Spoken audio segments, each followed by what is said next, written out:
Selamat pagi teman-teman. Iya. Hari ini kita akan membahas PTS semester Gasal yang telah dilaksanakan minggu kemarin. Ya. Gimana untuk PTS minggu kemarin? Susah atau gampang teman-teman?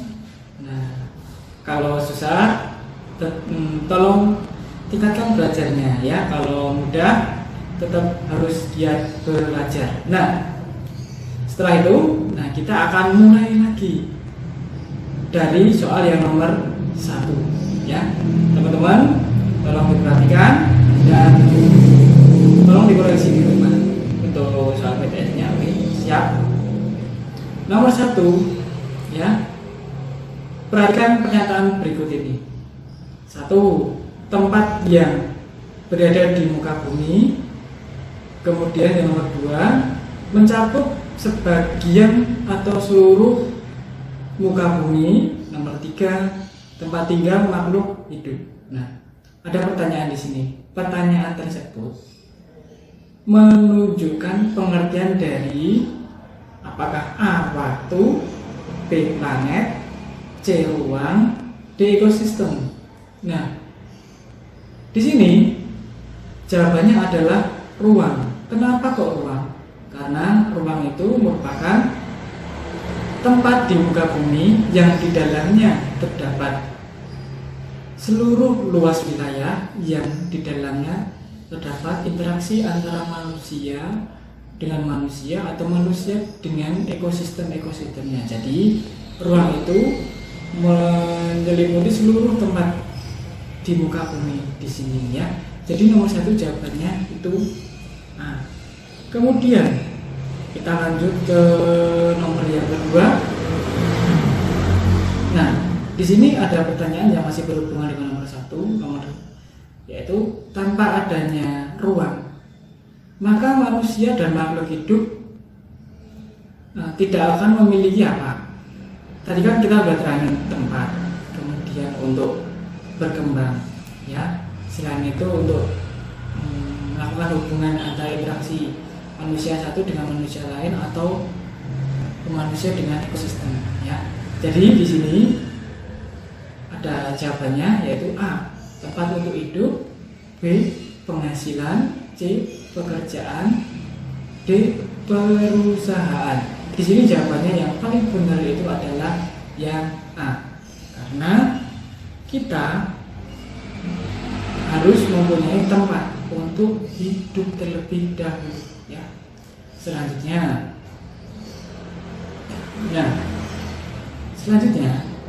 nomor 3 di sini. Nah, nomor 3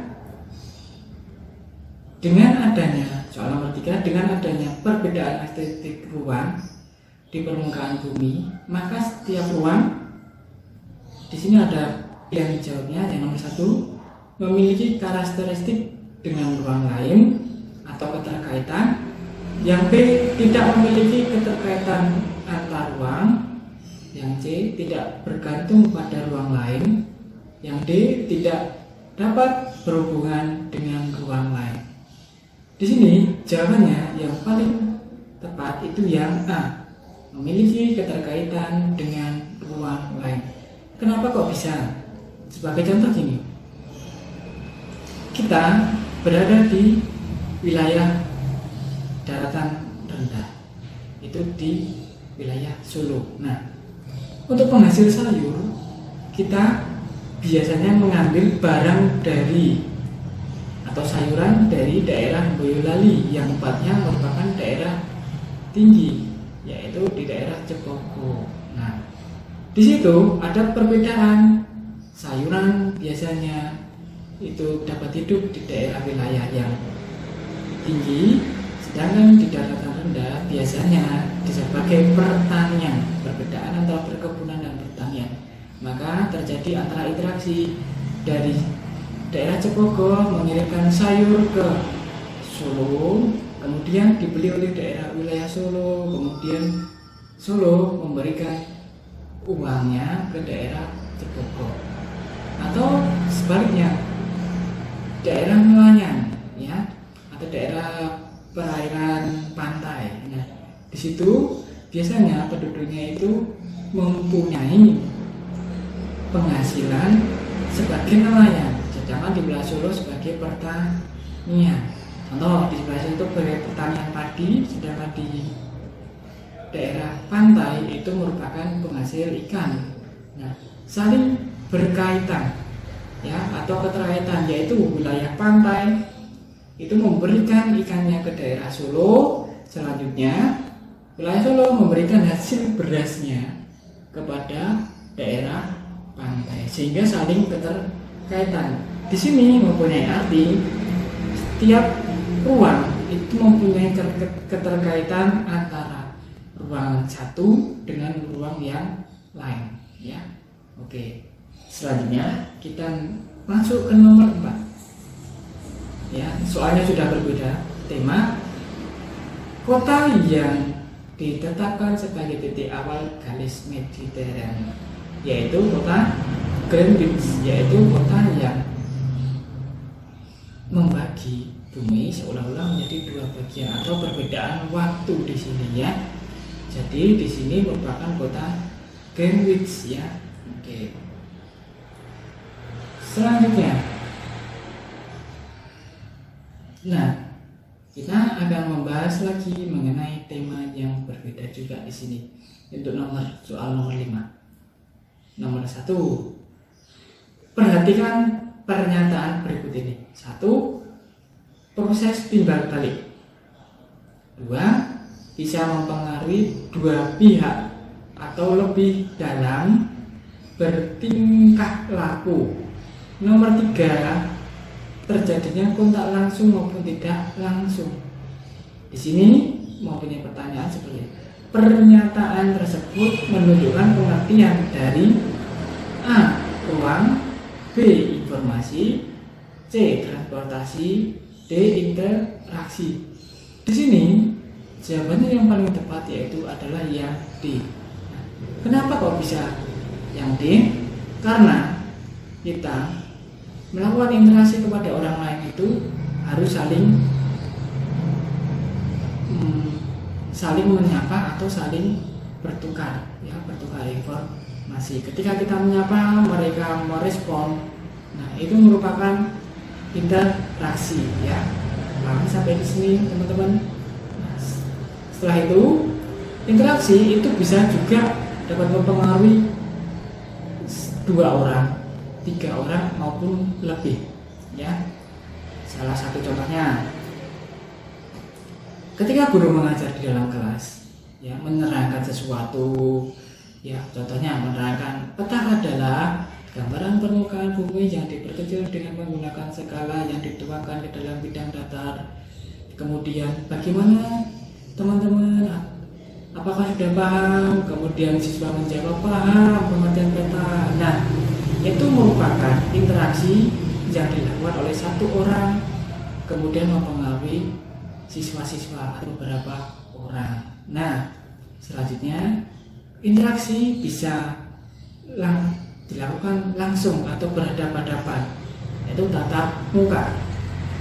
Kemudian interaksi juga mampu dilakukan tidak langsung, seperti kita menelepon seseorang ya, kemudian orang itu mengangkat telepon kita berkomunikasi seperti biasa. Nah, di situ merupakan interaksi tidak langsung.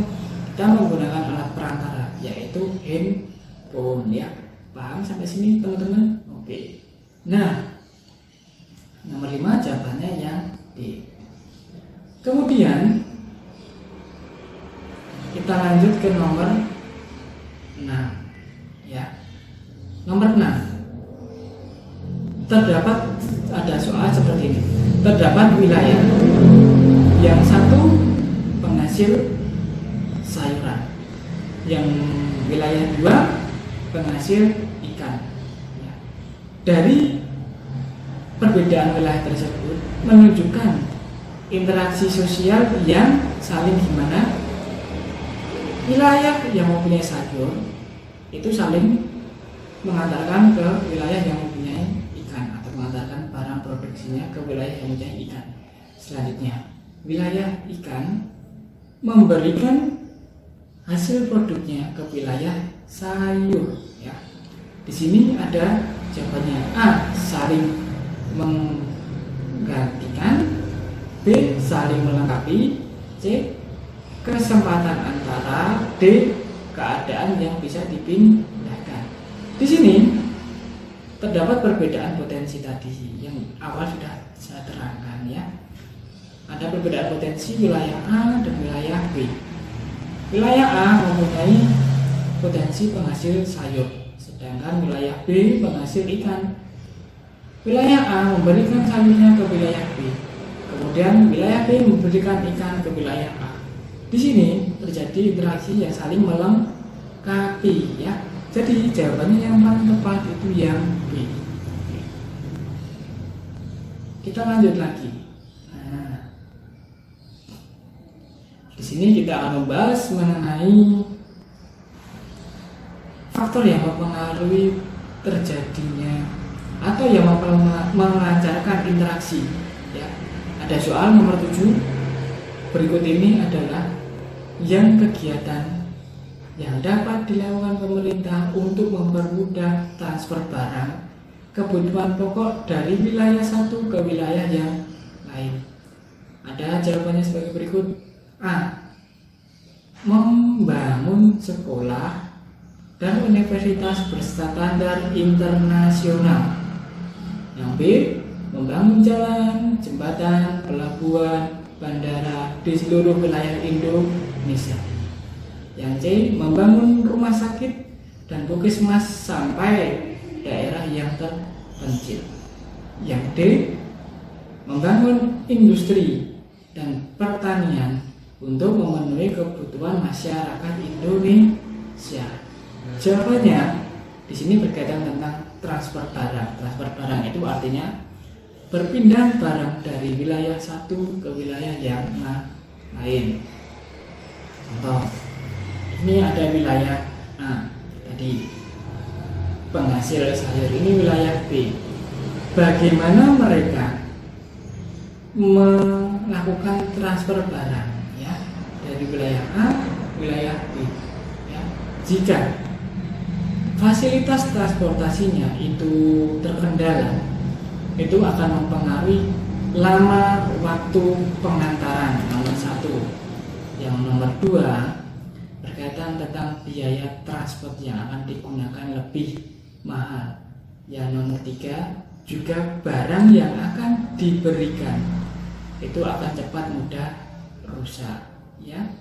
Jadi di sini jawaban yang paling pokok yaitu membangun jalan, jembatan, pelabuhan, dan bandara di seluruh wilayah Indonesia. Kenapa?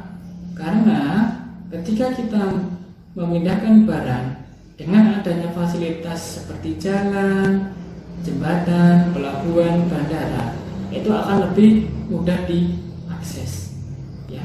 Sedangkan biayanya juga akan lebih murah ya. Selanjutnya yang nomor 3, barang akan lebih cepat sampai dan risiko terjadi kerusakan barang akan sedikit dibandingkan dengan yang tidak ada jalan, tidak ada jembatan, tidak ada pelabuhan, dan tidak ada bandara. Di situ akan membutuhkan waktu yang sangat lama, kemudian biaya transportasi yang sangat tinggi, dan barang yang dikirimkan mudah hancur. Gimana teman-teman? Sampai nomor 7, apakah ada kesulitan? Ya, kalau ada kesulitan, nanti teman-teman bisa kirim di Google Classroom ya. Kasih catatan di Google Classroom nomor 1, 2, 3 sampai nomor 7 yang dijelaskan ini tadi kurang jelas. Nanti saya terangin lagi ya. Ada yang kesulitan, silakan ditulis di Google Classroom untuk materi PTS IPS ya. Semester dasar tahun 2020-2021. Kemudian di sini nomor 8 kita akan membahas lagi mengenai beda tema, yaitu temanya mengenai peta ya. Ada soal lagi nih nomor 8, yaitu gambaran permukaan bumi yang diperkecil dan digunakan atau digambar pada sebuah bidang datar dengan menggunakan skala tertentu disebut di sini apakah A global, B atlas, C peta, atau D lokasi. Di sini jawabannya yaitu adalah peta. Ya, peta itu merupakan gambaran dari permukaan bumi yang berbentuknya seperti oval, ya, dan tepat. Kemudian dituangkan dengan menggunakan dituangkan pada bidang datar. Ya. Ini yang dulunya itu adalah bumi.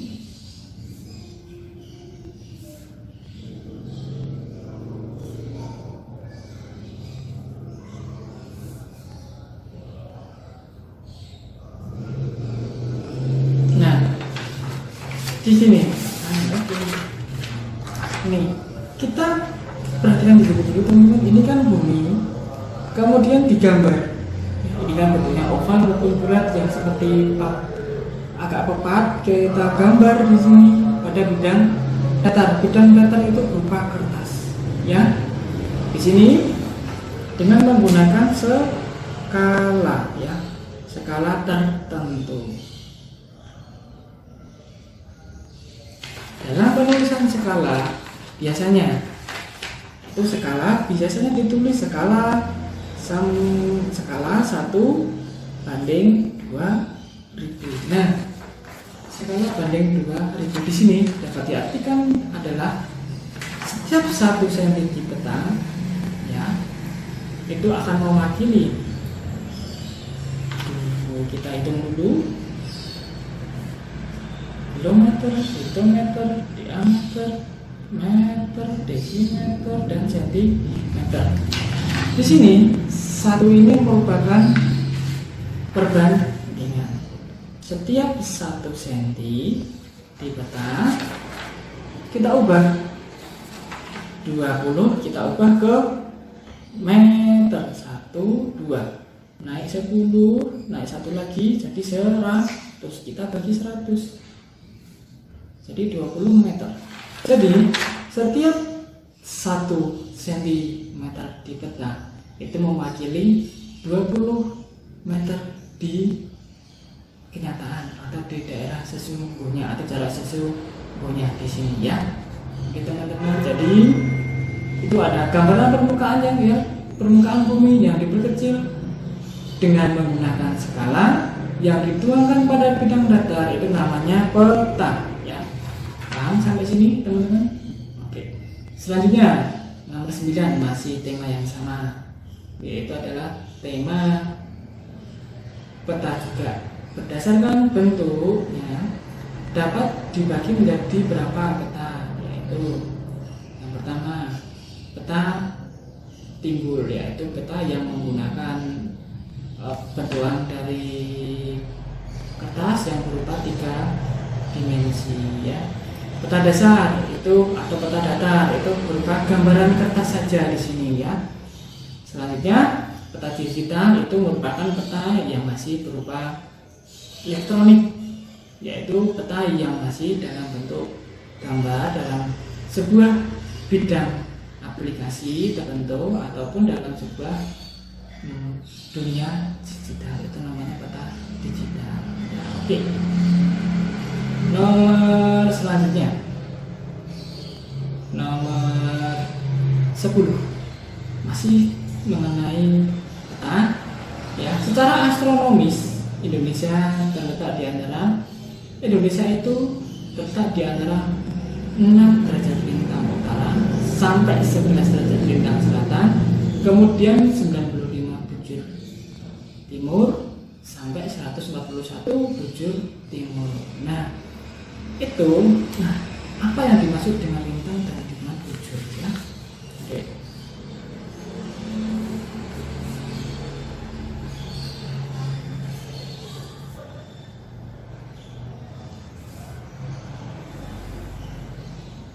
Nah, kita seolah-olah menggambar ini namanya bumi, ya. Bumi itu tadi kan berbentuk seperti bulat. Untuk secara astronomis itu letaknya itu tidak mudah berubah atau berubahnya itu dengan waktu yang sangat lama, ya. Oke, atau sulit sekali untuk dilupakan atau sudah ada koordinatnya. Nah, di sini garis lintang itu yang membagi bumi seolah-olah menjadi dua bagian, yaitu belahan bumi utara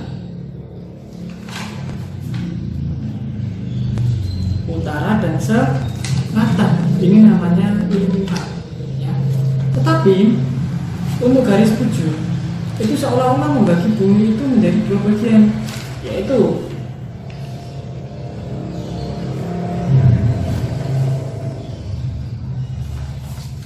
bujur barat dan bujur timur, ya, seperti ini, ya.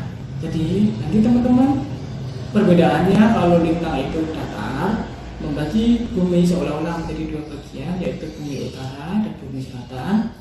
Untuk bujur itu membagi bumi yaitu menjadi dua bagian juga, yaitu di bagian barat dan bagian di timur, ya.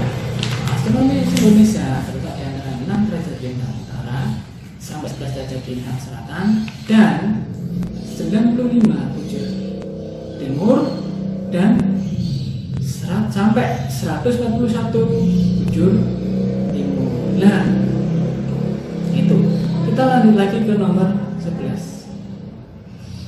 Negara Indonesia secara geografis terletak di antara dua samudra, yaitu Samudra Pasifik dan Samudra Hindia, serta terletak di antara titik yaitu A. benua Asia dan benua Afrika, yang B. benua Asia dan benua Australia, yang C. benua Australia dan Amerika, yang D. benua Australia dan Afrika. Di sini jawabannya merupakan yang B, yaitu benua Asia dan benua Australia. Gimana? Apakah ada kesulitan untuk soal nomor 1 sampai nomor 11 hari ini, teman-teman? Oke, kalau nggak ada, kita langsung aja ke nomor 12, ya. Kita di sini akan membahas 15 soal. Selanjutnya kita akan mereview juga materi PTS ini di Google Classroom, ya teman-teman.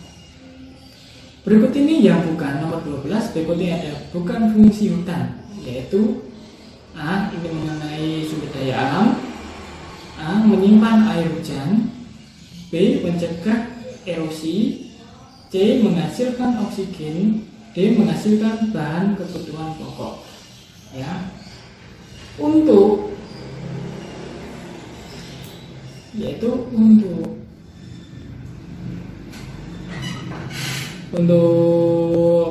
jawaban nomor 12 hari ini yang D. menghasilkan bahan kebutuhan pokok dan penduduk. Nomor 13, lanjut yuk, ya. Nomor 13. Oke. Seorang siswa tentunya kita mempunyai tanggung jawab untuk melestarikan hutan.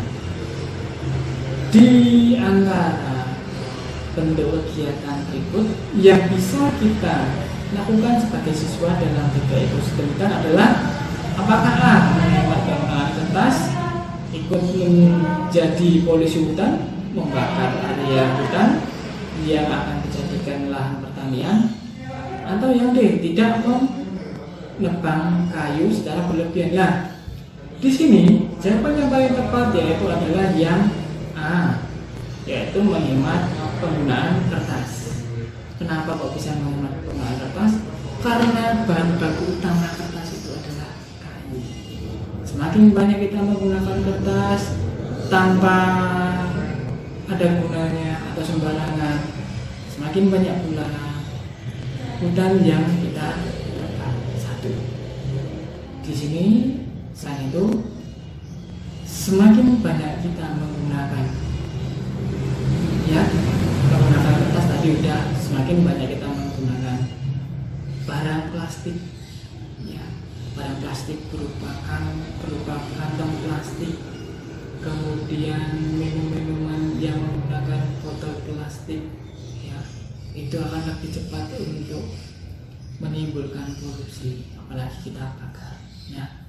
Jadi ketika kita membeli barang untuk mengurangi polusi atau pencemaran lingkungan, lebih baik kita menggunakan kantong plastik sendiri, ya. Kita belanja menggunakan kantong plastik sendiri atau keranjang makanan sendiri, kemudian kita beli, kita masukin ke dalam kantong tadi, nah, kemudian kita bawa pulang. Nah, itu lebih ringan atau untuk mencegah lebih ringan terhadap polusi atau mencegah polusi. Selanjutnya, kita dapat mengubah sampah plastik menjadi barang-barang kreasi. Contoh sebagai botol, kita ubah botol tersebut menjadi pot bunga, ya, jadi pot bunga atau tempat tabungan siswa, itu bisa kita gunakan. Ketika kertas, gimana caranya? Kertas, ketika sudah diorek-orek kayak gini, kita ubah dulu, kita hancurkan dulu, kita rendam, kemudian sampai hancur. Kemudian kita bisa membuat menggunakan peta timbul yang seolah-olah peta tersebut bisa berbentuk 3 dimensi. Selanjutnya bisa kita gunakan untuk miniatur untuk alat peraga seperti gunung, ya, bentukan sungai, itu bisa kita gunakan di rumah. Nomor 14, potensi cadangan batu bara di Indonesia banyak ditemukan di pulau A, apakah Bali dan Sumatera, B, Sumatera dan Kalimantan, C, Jawa dan Sumatera, D, Bali dan Kalimantan. Di sini jawabannya yaitu adalah yang B, yaitu adalah Sumatera dan Kalimantan. Oke. Kita lanjut ke nomor 15, ya. Nomor 15, fungsi hutan mangrove dari ancaman gelombang laut yaitu adalah A, sebagai bahan baku pembuat kayu arang, yang B, melindungi pantai dari abrasi, C, kayu baku bakau bisa digunakan untuk membuat kertas, D, menghasilkan udang dan kepiting untuk ekspor. Nah, fungsi hutan bakau untuk mencegah gelombang itu mencegah abrasi, yaitu atau air laut yang masuk ke daratan. Itu oke. Sampai nomor 15 kita lanjut ke Romawi 2. Gimana? Ada kesulitan? Apakah ada kesulitan, teman-teman?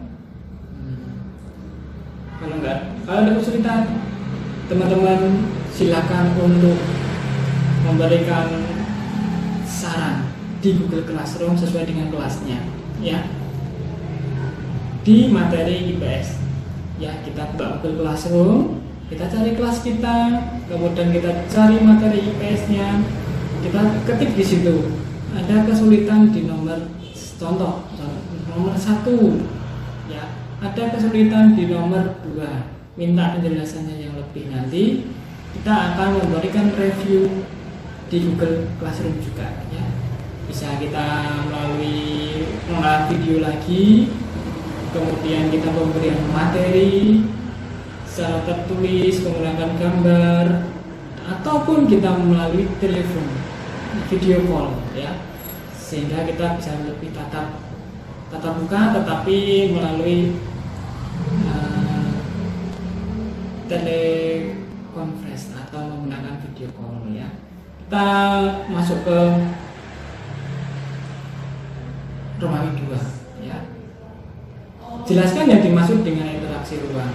Tadi interaksi itu artinya adalah yaitu saling berkaitan antara satu orang yang dapat memengaruhi orang lain. Jadi interaksi antar ruang di sini adalah yaitu interaksi antara dua wilayah atau berbagai wilayah yang mempunyai sumber daya alam yang berbeda, yang saling berkaitan satu dengan yang lain. Contoh tadi Boyolali penghasil susu, penghasil sayur, kemudian daerah pantai penghasil ikan, ya, Solo penghasil pertanian. Nah, saling bertukar, yaitu saling melengkapi satu dengan yang lain. Itu merupakan interaksi antar ruang yang melibatkan dua ruang maupun lebih yang saling berkaitan, ya. 2. Jelaskan yang menjadi pendorong adanya interaksi ruang. Yang pertama, sumber daya alam di daerah itu berbeda-beda, ya, itu tadi. Nomor 2, daerah tidak bisa memenuhi kebutuhannya sendiri, ya, sehingga membutuhkan bantuan dari orang lain.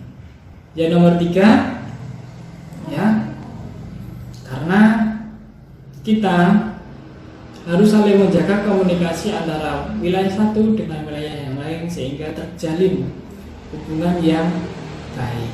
Paham sampai sini teman-teman? Yang satu nomor 2. Kita lanjut lagi ke nomor 3. Oke, nomor 3. Nomor 3 itu peta, ya. Peta tadi kita udah bahas di nomor berapa ya tadi ya? Nomor 8 kelihatannya. Kita lihat dulu ya. Oh ya, nomor 8 benar. Oke. Nomor 8. Nah, peta itu mempunyai unsur-unsur. Di sini kita suruh menyebutin 5 unsur peta saja, ya. Dalam peta, dalam gambaran peta kayak gini,